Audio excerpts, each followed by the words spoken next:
Video games have this amazing ability to take the most mundane tasks and turn them into something worth your time. Delivering newspapers in real life? Meticulous, boring, repetitive, but put it in a video game? Instant hit. What about a game where your entire goal is to pay off a loan? You know, something boring adults do. That's basically the premise of every Animal Crossing game since the series' inception. And true, there are in fact other things to do, but the game makes it clear that this is priority number one. That mean, nasty Tom Nook jumps you almost the second you walk off the train, forces you into a home, and takes out a huge loan in your name. It's a despicable practice by a capitalist pig, making Tom Nook the most evil villain in video game history. Is what I would say if I were stupid. Yes, Tom Nook does do all that, but there's actually several reasons why. To find this out, we need to turn to the DS iteration of Animal Crossing, dubbed Wild World. Wild World introduced a ton of new features into Animal Crossing, one of which was very easy to miss, called episodes. In case you somehow don't know, in Animal Crossing, the villagers that move to your town are randomized along with the town layout. However, there's a small roster that runs shops or other town functions like the post office or museum. Tom Nook himself runs a general store throughout most of the series, while the Able sisters, Mabel and Sable, run their own textile shop. Episodes are triggered when speaking to certain mainstays on specific days once prerequisites are met, though the game does not make any of this clear by itself, making episodes very easy to miss. To take a proper look at Tom Nook's story, we actually need to turn to the aforementioned Able sisters. While Mabel is the younger blue hedgehog who follows you around their store and is always there to help, her sister sits in the back of their shop, quietly sewing away. She's often apprehensive to talk, and becomes somewhat abrasive if you continue to visit her. It takes some time, and I mean that literally, as Animal Crossing works on a real-world time system, assuming you don't manipulate the clock manually, but she does open to you. Sable will go on to tell you about her sister, how their parents unexpectedly passed away when they were young, how she had to basically raise Mabel alone, and eventually about her relationship with Tom Nook. Sable states that when she and Tom Nook were young, Tom Nook's catchphrase was, "This town isn't big enough for me and my vision." She goes on to say that Tom Nook's dreams were to move to the big city and make a name for himself, and when the time came, Tom Nook moved away. Sable says that she didn't hear from Tom for quite some time after he left until one day she received a letter from a distant city. Sable outright says, "When I think about the way Tom Nook was back then, it chills my heart. I bet he was lonely in the cold January weather and the cold, careless city. There's something amazing about the passion of youth and its power to sustain. If there's a more powerful energy source, I don't know about it." When visiting the Able sisters again a few days later, Mabel actually mentions a cedar box that her older sister keeps all her most prized possessions in, including a letter that Sable refuses to let her younger sister read. Sable laughs about young Tom Nook's poor handwriting and his personal mantra, dreams before money, before saying, "Every night before falling asleep, I would wish for him. Please keep Tom Nook's pure spirit protected," I'd whisper into the darkness. "Keep him safe from the apathy that breeds in the alleys of the big city." Now, if you're having trouble reading between the lines, Sable is implying that Tom Nook was in fact likely homeless, or at the very least, living in deep poverty. One of Sable's final stories about Tom Nook is how he returned from the city after failing to achieve his goals. When he returned, he came back a totally different soul.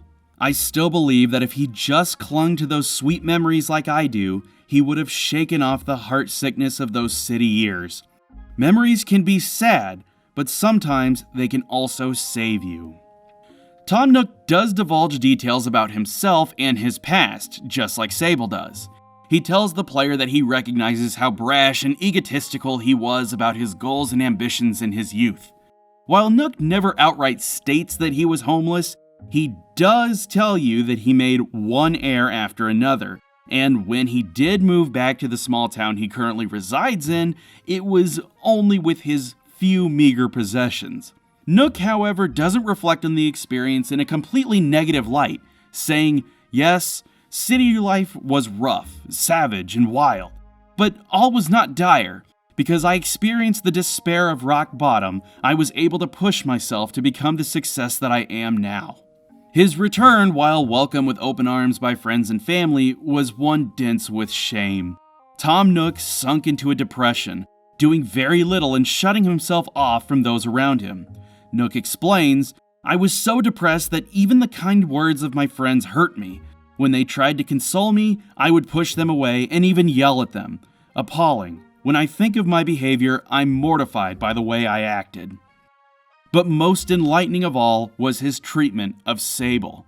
While not outright saying her name, likely because he still feels ashamed of how he treated her, Tom Nook tells the player about their falling out. We grew up together. She wasn't what you would call a verbose girl, but she was the first to tell me that I should never give up on my dreams.